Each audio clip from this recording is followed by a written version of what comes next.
Hello guys, SSC वाला विष्णु पे आपका स्वागत है। तो आज मैं आपके लिए एक बहुत इंपॉर्टेंट वीडियो लेके आया हूँ जो है एसएससी की प्रिपरेशन से रिलेटेड। तो एसएससी में एक सब्जेक्ट होता है अपना इंग्लिश, एक रीजनिंग, एक मैथ और एक जीके।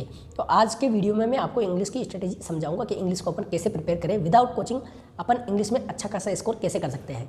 ठीक है, तो मैं आपको बता देता हूँ कि मैं एसएससी के 3 exam back to back qualified हूँ। एसएससी सीजीएल 2022, एसएससी सीएचएसएल 2022 और एसएससी सीएचएसएल 2021। और मेरा इंग्लिश में प्री में स्कोर 50 आउट ऑफ 50 भी है। तो मैं समझता हूँ कि मैं आपको इंग्लिश में एक ठीक ठाक गाइडेंस दे पाऊंगा। तो देखो, गाइडेंस तो मैं आपको दे दूंगा, लेकिन मैं आपको एक चीज़ अभी समझा देता हूँ कि आप स्ट्रेटेजी किसी भी आदमी की देखो, चाहे मेरी देखो चाहे किसी और की देखो, लेकिन आपको अपनी खुद की स्ट्रेटेजी अपने अकॉर्डिंग ही सेट करनी है। जैसे आपकी वीकनेस है या आपकी स्ट्रेंथ है, ये आपको ही पता है। अगर आपको पता है कि आपकी इंग्लिश थोड़ी ठीक ठाक है, अच्छा खासा स्कोर कर रहे हो, तो आप बाकी के सब्जेक्ट पर ध्यान दो, इंग्लिश पर इतना ध्यान मत दो। अपना टाइम वो है वो अच्छे से मैनेज करोगे तो आपका सिलेक्शन जल्दी से जल्दी होगा, क्योंकि टाइम की स्केर्सिटी अपने पास रहती है। तो देखो, आप एसएससी के किसी भी बंदे से पूछोगे इंग्लिश के लिए अपन क्या करें विदाउट, अगर जैसे कोचिंग लेना चाहते हो तो कोचिंग में तो सारा मटेरियल वो देते ही हैं। अगर आप कोचिंग नहीं ले रहे हो, आप सेल्फ ही इंग्लिश को प्रिपेयर करना चाहते हो, तो देखो कोई भी बंदा आपको गाइड कर देगा कि इंग्लिश की एक बुक आती है, जो केडी कैंपस की जो बुक आती है नीतू सिंह वॉल्यूम 1, वो यूँ मान लो कि इंग्लिश का ग्रंथ है। उसको हर टॉपर, हर स्टूडेंट एसएससी का रिकमेंड करता है। और वो जो बुक है वो एज ए नोट्स मान के चलो, आप उसमें से ही आपको पढ़ना है। उस बुक को कम से कम 3 से 4 बार आपको अच्छे से कवर करना है, तो आपका इंग्लिश में अच्छा खासा स्कोर आ जाएगा। अब देखो वो पढ़ना कैसे है, जैसे मैं आपको बुक बता देता हूँ। सबसे पहले ये है नीतू सिंह वॉल्यूम 1।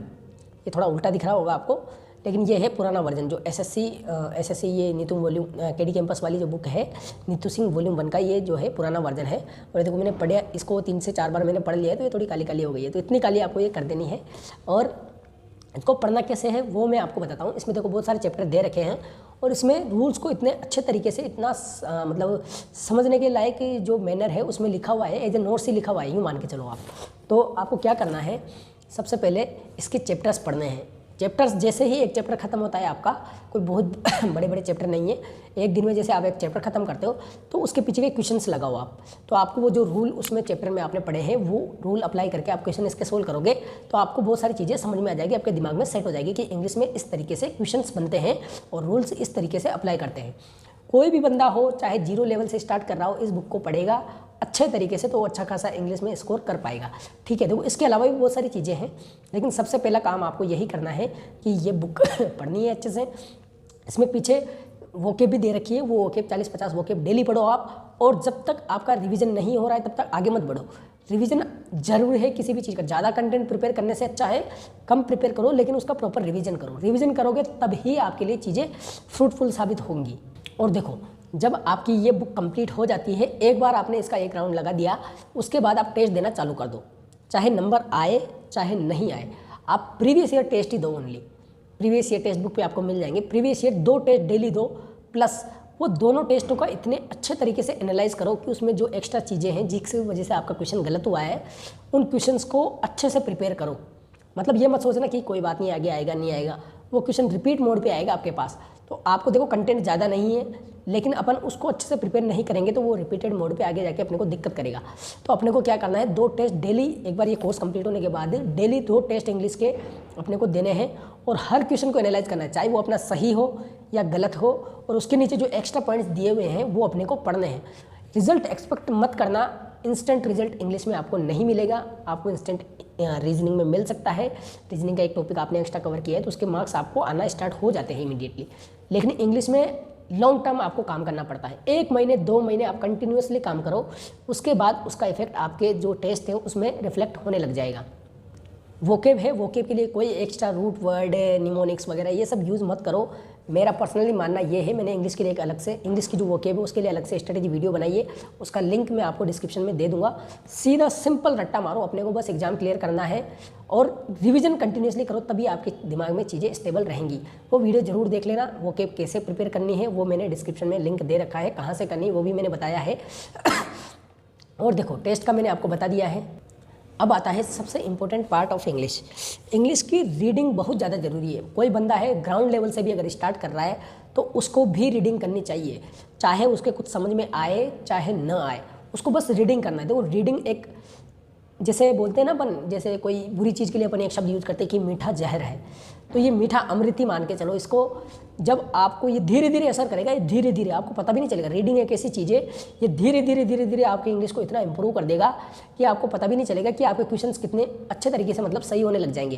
क्योंकि क्या है, आपको क्या है, अभी इंग्लिश का फ्लो पता नहीं है कि इंग्लिश का फ्लो कैसे चलता है सेंटेंसेज में।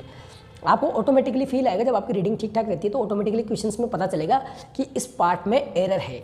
तो आपको एरर से ही मैक्सिमम क्वेश्चन आते हैं, तो आपको एरर का इमीडिएटली पता लग जाएगा। रीडिंग डेली फिक्स कर लो अपना कि मेरे को 20 से 25 मिनट रीडिंग डेली करना है। और देखो एक चीज़ और बता देता हूँ कि चीज़ें अपन ज़्यादा करने से अच्छा है कंसिस्टेंटली कम करें भले, लेकिन कंसिस्टेंटली करें। क्योंकि चीज़ें क्या है, एड ऑन होती है ना, तो फिर वो एक्सपोनेंशियली बढ़ती है अपने। और जब बीच बीच में गैप लग जाते हैं ना, तो वो चीज़ें जो अपने पास है वो भी क्षीण होने लग जाती है। तो अपने को कंटिन्यूसली स्टडी करना है। मैंने आपको बता दिया है कि ये बुक कंटिन्यूसली आपको फॉलो करनी है। एक बार रिवीजन हो जाए, ऐसे मत सोचना कि नंबर मेरे 20 नंबर ही आ रहे हैं 50 में से, ऐसा मत सोचो।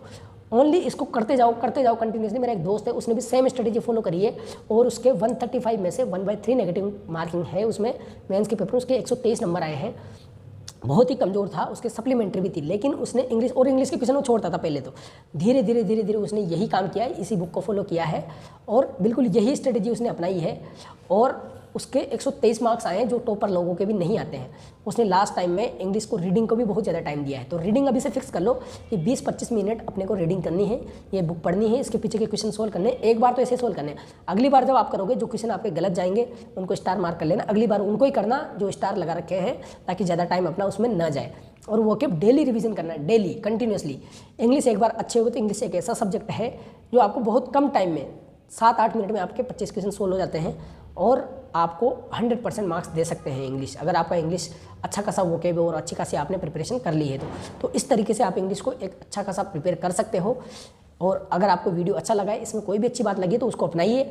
जो आपको लगती है कि ये कोई मतलब अपने काम की बात नहीं, उसको साइड करिए, अपने हिसाब से अपनी स्ट्रेटेजी बनाइए और उस हिसाब से इंग्लिश को प्रिपेयर करिए। आपका श्योरली स्कोर आएगा। और देखो इंग्लिश में सबसे इंपॉर्टेंट बात यही कि इमीडिएट रिजल्ट एक्सपेक्ट मत करो। आप रीडिंग और ये प्रिपरेशन करते रहो, ऑटोमेटिकली आपके रिजल्ट में ये जो प्रिपरेशन है वो रिफ्लेक्ट करेगी। ठीक है, तो हंसते रहिए, मुस्कुराते रहिए। और वीडियो अच्छा लगा है तो लाइक जरूर करिए और चैनल को सब्सक्राइब कर लीजिए।